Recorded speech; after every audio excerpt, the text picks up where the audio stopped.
Hello, welcome to this workshop on depression. My name is Joanna Gila, and today I want to share with you how depression affects members of the Church of Jesus Christ of Latter-day Saints. Here is an overview of the content we're going to see today.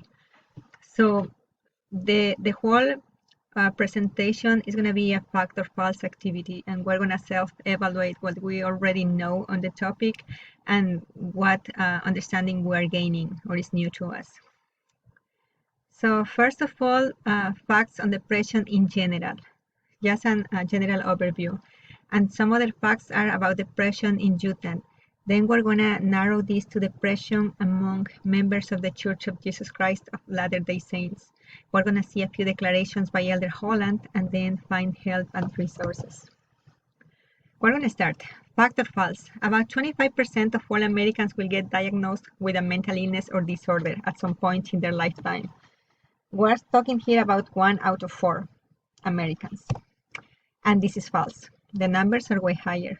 We're talking about 1 out of 2 or 50% of all Americans who will get diagnosed with a form of mental illness. And depression is by far the most common. Fact or false? Adults living with serious mental illness die on average 25 years earlier than others. So what do you think? This is actually true. Depression is associated with elevated morbidity and mortality, and suicide is most commonly associated to untreated severe depression. And when we talk about morbidity, we have to realize and recognize that depression affects our whole body, and it can make us physically ill. Hair problems are quite common for persons who suffer or struggle with depression. Fact or false? Depressed people can function, live, love, interact, and work as non-depressed people do. And I want you to think about this a little bit. But this is false. Depression impacts the whole person: body, mind, emotional, social, and spiritual. Here we see how a depressed brain looks and how a non-depressed brain looks. And we can see the low level of activity that the depressed brain has and compared to the one of a not depressed person. And that might explain the fatigue, the lack of concentration, and the lack of control over our emotions, and all kind of symptoms that afflict people with emotions. So it is an emotional disorder, but it has a physical root. Now, these are the things that we cannot see, but there are things and signs and symptoms of depression that we actually see. And these are like angry outbursts, weight gain or weight loss, withdrawing from close friends and family, skipping work, school, social activities, not taking care of appearance and hygiene, not participating in hobbies or activities, loss of interest on things that we used to enjoy, reckless behavior, not getting things done at work or school. Fact or false? Utah has the highest levels of depression in the nation. This is sadly true.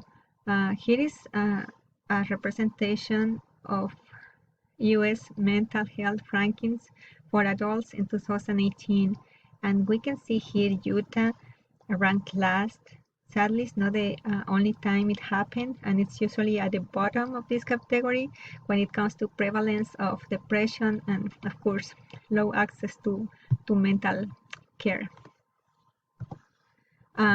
Church, fact or false? Church members in Utah are less likely to suffer with depression than non-members. And this is actually false. Research shows that members are twice as likely to experience depression than non-members in Utah. And this is a very complex topic, and we are not saying that these are all the reasons here, but these are the two most common that comes to surface when professionals talk or treat people struggling with depression. And one of them is Mormon culture, which influences mental illness trends among members. And Mormon culture actually worsens members' experience with depression, while doctrine and teachings help. So we understand the difference between Mormon culture and Mormon doctrine. All right, doctrine is something very different to culture.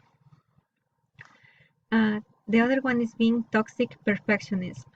And Utah is a very unique place. It's the place where the church was born, where the revelation started, and of course this is gonna hit them way harder. And women are most vulnerable among all of them because they are usually victims of these unrealistic expectations that society has on them, and they have all these suppressed feelings, and it comes with feelings of guilt and worthlessness because of course perfection is not achievable. And there is some words from President Holland on this. While in mortality, let's strive for steady improvement without obsessing over what behavioral scientists call toxic perfectionism. Elder Holland talked about depression and stigma too. In any case, we have all taken courage from those who, in the words of the prophet Joseph, searched and contemplated the darkest abyss, and persevered through it, not the least of whom were Abraham Lincoln, Winston Churchill, and Elder George Albert Smith, the latter being one of the most gentle and Christ-like men of our dispensation, who battled recurring depression for some years before later becoming the universally beloved eighth prophet and president of the Church of Jesus Christ of Latter-day Saints. Here the importance of seeking help. If you had appendicitis, God would expect you to seek a priesthood blessing and get the best medical care available. So too with emotional disorders. Our Father in heaven expects us to use all of the marvelous gifts He has provided in this glorious dispensation. Depression is one of the most treatable of mental diseases, and we need to remember this. There is no need for us to suffer. There is no need. There is help. The Church of Jesus Christ of Latter-day Saints has expanded its resources to fight mental illness. And for more information, you're welcome to visit mentalhealth.org or to talk to your bishop. Thank you for listening.